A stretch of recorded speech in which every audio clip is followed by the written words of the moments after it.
It was just another ordinary night at the luxurious Grandview Hotel.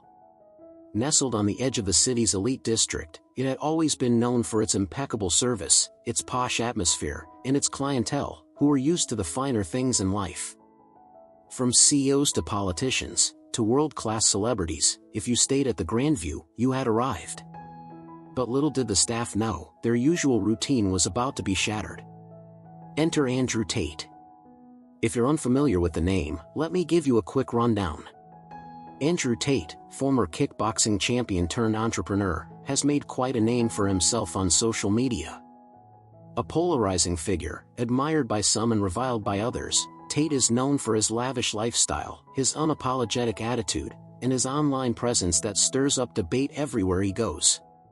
He's not the type to blend in with the crowd, he's always the center of attention, no matter where he steps foot.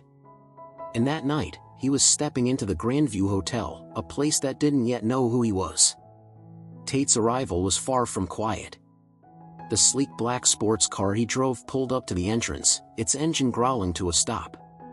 The valet didn't know what to make of the car. It was fast, expensive, and the driver exuded an air of confidence that immediately put him in a category of his own. But despite all of that, Tate was just another guest, right? The hotel's front desk staff, busy checking in other high-profile guests, barely noticed when Tate walked through the door. He wasn't exactly a regular at the Grandview. The staff didn't recognize him immediately, and they weren't prepared for what was about to happen. "Welcome to the Grandview, sir. How can we assist you today?" The receptionist, a young woman in her mid-20s, greeted Tate with a smile, her eyes darting between the computer screen and the man standing in front of her. Tate, with his usual smug grin, placed his ID on the counter. "I'm here to book a room for the night," he said, leaning slightly forward. The woman nodded and started typing his information into the system. Everything seemed normal at first, a simple hotel check-in, but then it took a sudden turn. After a few seconds of typing, the receptionist's smile faltered. She glanced at the screen, then back at Tate, her brow furrowing. "I'm sorry, sir, but there seems to be a small issue. Our system says we don't have any rooms available for tonight." Tate raised an eyebrow. "No rooms available?" He looked around, seeing the opulent lobby, the crystal chandeliers, and the plush seating areas. "That can't be right." "I called ahead." The receptionist's eyes widened slightly, unsure how to handle the situation. "I'm afraid there's been some mistake. We're fully booked, sir. I'll gladly assist you in finding another hotel nearby." "What do you mean fully booked?" "I just drove 3 hours to get here." "There's gotta be something," Tate said, his tone not angry, but with an edge of disbelief. She hesitated for a moment, then tapped the keys again. "I'm sorry, sir. There's absolutely nothing we can do. The hotel is at full capacity." Tate stood still for a moment, sizing up the situation. He had dealt with his fair share of arrogant gatekeepers in his life, and this wasn't the first time someone had doubted him or tried to make things difficult for him. But he wasn't the kind of man to back down. He wasn't just going to walk away. "I think there's been some mistake," he said, his voice low but laced with a hint of authority. "Let me speak to the manager." The receptionist, looking slightly panicked, hesitated before picking up the phone and dialing the manager.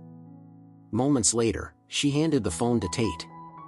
"The manager will speak with you directly, sir." Tate took the phone, his fingers tapping on the counter, ready to handle whatever excuse the manager had for the situation. "Hello?" On the other end of the line, a voice answered. "Good evening, sir. I'm the manager here at the Grandview. How can I assist you?" Tate's voice was calm but direct.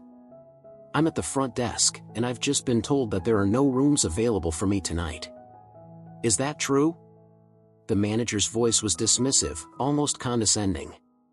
"I'm afraid so, Mr. Tate. We're fully booked." "I'm sorry, but there's nothing I can do." Tate's grip on the phone tightened, his patience thinning. "You're telling me that I, Andrew Tate, don't deserve a room at your hotel?" There was a long silence on the line. The manager, realizing he might have made a mistake, tried to backtrack. "Mr. Tate, I didn't mean any disrespect. But I assure you, we have no available rooms. We're just very busy tonight." "Busy?" Tate chuckled. "I don't think you understand who I am. I don't take kindly to being treated like this." The manager didn't respond right away, unsure how to handle the situation. But then, something unexpected happened. Tate made a quick decision. He was done with this back and forth. He reached into his jacket pocket and pulled out his phone. He quickly dialed a number that would change everything. The line connected, and Tate spoke with a calm yet commanding voice. "Hey, Mark. It's Andrew. I need a favor." The voice on the other end was familiar. Mark was a longtime friend of Tate's. "Tate. What's up, man? I'm at the Grandview Hotel, and I just ran into a little problem. They're refusing to give me a room. I need you to handle it." Mark, confused at first, immediately realized the magnitude of the situation. "What? The Grandview? I'll take care of it. Don't move." Tate hung up the phone and turned to the receptionist, who was still standing nervously behind the desk. He leaned in slightly, his eyes narrowing. "You just made a mistake. The boss will be here soon, and when he hears about this, you won't have a job anymore." Minutes later, the manager, now visibly flustered, walked through the lobby, looking like he was on the verge of a panic attack. He approached the desk, trying to maintain some level of professionalism. But as soon as he saw Tate standing there, he froze. I don't understand. You're Andrew Tate?"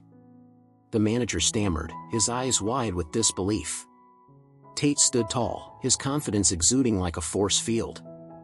"I told you. I'm not someone you deny. Now, you're going to have to answer for this." Before the manager could speak again, the hotel's general manager entered the lobby. Mark had arrived, and he was not alone. He was flanked by a couple of heavy hitters who worked for the hotel's ownership group. The general manager walked straight to Tate, smiling warmly. "Andrew, I'm terribly sorry for this. I wasn't aware of what had happened. I'll take care of everything." Then, without missing a beat, Mark addressed the staff in a firm, no-nonsense tone. "You're all going to be hearing about this. This kind of disrespect doesn't fly in my world. Mr. Tate will be accommodated immediately." The hotel manager's face turned pale. I don't understand, sir. What do you mean?" Mark didn't even glance at the manager. "You're fired. Effective immediately. I don't tolerate incompetence, especially when it involves my friends." The entire lobby stood in stunned silence.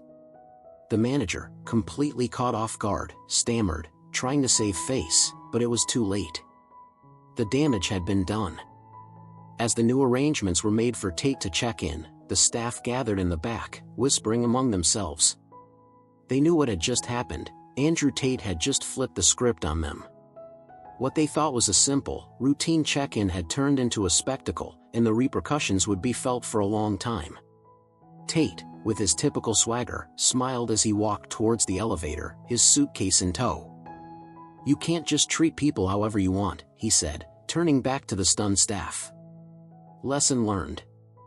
As he disappeared into the hotel's luxurious interior, the lobby buzzed with the realization that they had just witnessed something that not many people could pull off. For Andrew Tate, this was just another day. For the hotel staff, it was a lesson they'd never forget.